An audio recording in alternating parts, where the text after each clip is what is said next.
160 000 km à MG5, ce conducteur dresse un bilan extrêmement positif de sa voiture électrique. Alors, voyons.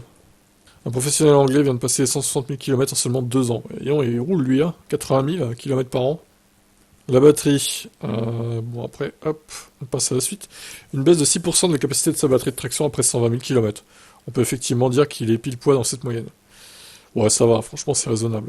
Sa MG5 étant un modèle prêt au stylage, elle embarque donc une batterie de 52,5 kWh.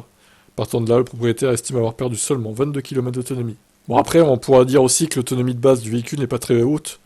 Donc ouais, il va avoir 350 km, même pas, 320. Donc il y a à peine 300 maintenant, mais bon.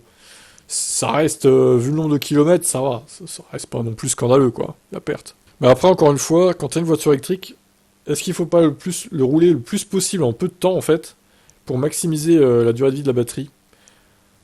C'est peut-être ça qu'il faut faire, ouais. Parce que celui qui roule, je sais pas, 5000 par an, et qui garde sa voiture 15 ans, bah, la batterie, elle sera flinguée en ayant pas fait beaucoup de kilomètres, en fait.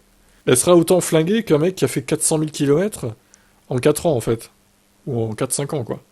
C'est ça l'idée, en fait. L'anglais s'arrête pas là, et en profite pour nous montrer le reste de CMG5, là aussi à RAS. Ce qu'il faut savoir, c'est qu'il utilise la voiture comme voiture d'assistance. Partant de là, on comprend que l'AMG doit être assez mal menée. Bonne surprise, mais à part quelques insignifiantes rayures sur les plastiques dans le coffre, l'intérieur est dans un état remarquable, précisant tout de même, si les sièges sont intacts, que c'est probablement parce qu'ils ont été immédiatement recouverts par une housse. Ah oui, effectivement, bonne précision. L'état mécanique, aucune fuite, aucune panne, aucune casse, une vraie bonne surprise alors que les modèles 3 sont par exemple connus pour ne pas être les plus fiables. Les pneus ont été changés à 2 reprises mais c'est tout, et c'est tout à fait normal vu le kilométrage. Les plaquettes de frein, elles sont quasiment neuves, grâce au freinage régénératif. Et il est affiché à 24 000 euros, enfin 23 500 même, pour l'instant, jusqu'à la perte du bonus écologique. Donc c'est des stockages hein, chez MG avec la MG5 là, qui se vend pas trop, donc on essaie de s'en débarrasser clairement avant la fin du bonus quoi. Bon après je la trouve pas très belle personnellement la MG5. Après ceux qui veulent un break pas cher en électrique, ça peut quand même être une bonne opportunité à acheter hein, comme véhicule.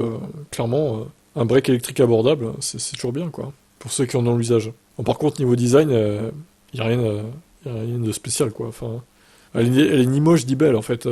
C'est une voiture qui a 4 roues et qui a un break. Voilà, rien de spécial, je trouve. Quel est votre avis là-dessus?